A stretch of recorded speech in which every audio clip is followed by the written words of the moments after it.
Let me tell you, if you'd told me a year ago that the pond on my family's old ranch would end up at the center of a federal investigation, well, I'd have laughed. You right off my porch.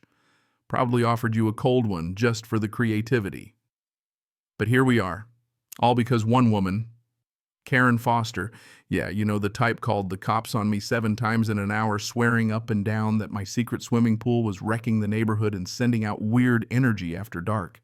That was the start of it, but trust me, it only got stranger from there. Picture this.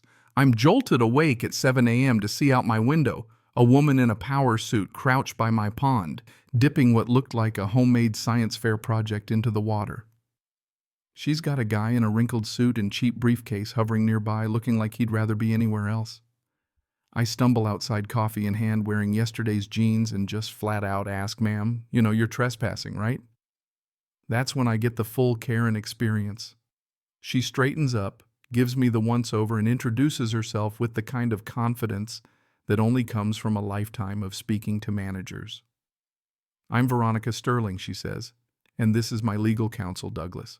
She launches into a speech about community standards and how my luxury pool is killing property values, pulls out a tablet with more charts and graphs than a Wall Street earnings call, and starts waving it around like she's cracked some unsolvable case. I try to tell her it's a pond been here forever.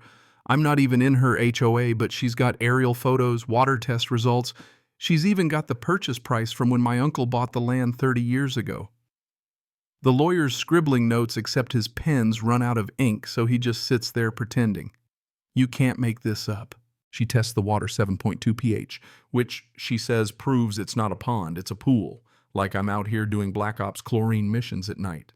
Then she points to the road where she's set up a row of mannequins and t-shirts that say, "Save our community," a fake protest, like I'm the villain in a made-for-TV movie.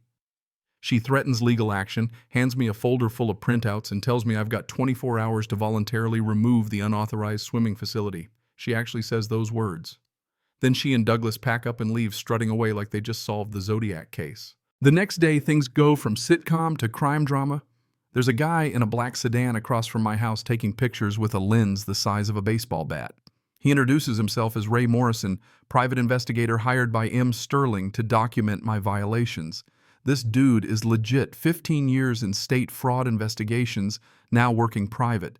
He's got a folder thicker than a phone book with environmental reports, zoning maps, electromagnetic readings. He tells me there's something off under the pond signals that don't match anything residential. That gets my wheels turning.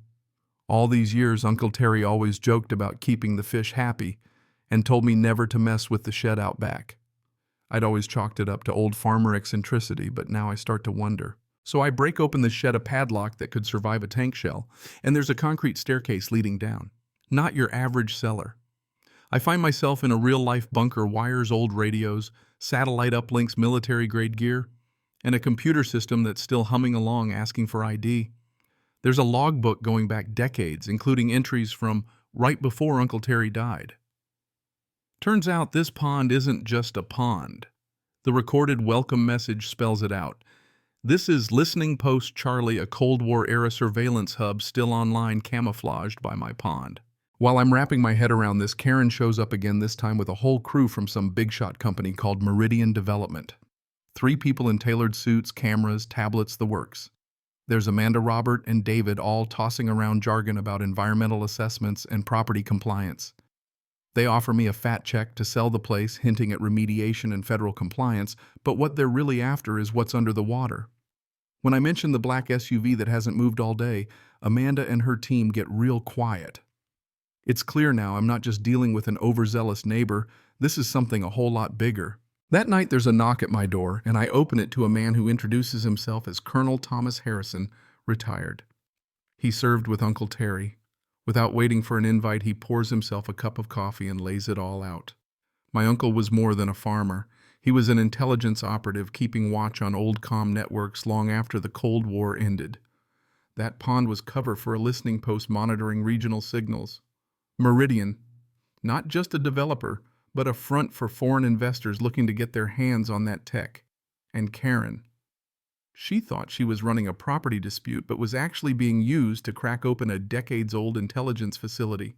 Harrison hands me a file, photos of Karen meeting strangers, bank records, proof that Meridian's whole playbook was built around getting access to my land by any means necessary. Suddenly, all the weirdness makes sense. The investigation, the fake protests, the corporate muscle, even Ray, the PI. I find out Amanda from Meridian was ex-CIA. Robert had ties to defense contractors, and Karen herself was picked because she needed a big win after a career nosedive. I'm smack in the middle of a spy novel, and everyone wants a piece. The tension hits a breaking point. At dawn, heavy equipment surveyors Karen barking orders and Ray documenting everything. Before I can process, the FBI rolls up. Agent Sarah Kim calmly pulls me aside. She tells me they've been investigating Meridian as a front for foreign intelligence, and my pond is a collection target. Karen, she explains, has finally figured out she's been set up and is now desperate, caught between corporate bosses, federal agents, and her own conscience. Meridian is ready to cut her loose permanently. With nowhere left to turn, Karen agrees to work with the feds, going undercover to catch Meridian's team in the act. That night, 3 black SUVs show up. Amanda and her people roll out with extraction gear, jamming cell service, setting up to breach the bunker. Karen plays along wearing a wire while I pretend to cooperate. Amanda, thinking she's untouchable, lets slip that the environmental assessment is just a smokescreen. They're here to lift classified tech and sell it to the highest bidder. Right then, Harrison's plan snaps into place. The FBI swarms in, arrests everyone: espionage, conspiracy, attempted murder, you name it. Karen's evidence is the final nail in Meridian's coffin. After the dust settles, Karen gets immunity for turning whistleblower and becomes the star witness in a case that makes national headlines. The government thanks me with an offer I can't refuse: turn the ranch into a legit agricultural research facility with me as site manager and a shiny new security clearance. Karen, finally free from Meridian's web, gets job offers from legit developers and starts a new career protecting rural landowners from scams like the one she nearly helped pull off. The town gets jobs and federal funding, the old pond becomes a research site, and even Tommy, the neighbor kid, gets a scholarship for his drone skills, which started all this in the first place. Funny how a nosy neighbor, a forgotten family secret, and a little bit of luck can turn a simple property dispute into something that saves a community and maybe more. Now, when I look at that pond, I don't just see water or concrete. I see a legacy, a story of ordinary people pulled into extraordinary events, and the weird winding path that led us here. Sometimes the fight you didn't ask for is the one that changes everything for you, your neighbors, even your country. So what about you? Ever stumble into a mess that turned out bigger than you thought? Drop your story in the comments. Let's hear where you stand on justice, property rights, and just how far you'd go to protect what matters. If you found this wild ride as satisfying as I did, share it with a friend, because sometimes the best justice comes from the unlikeliest places.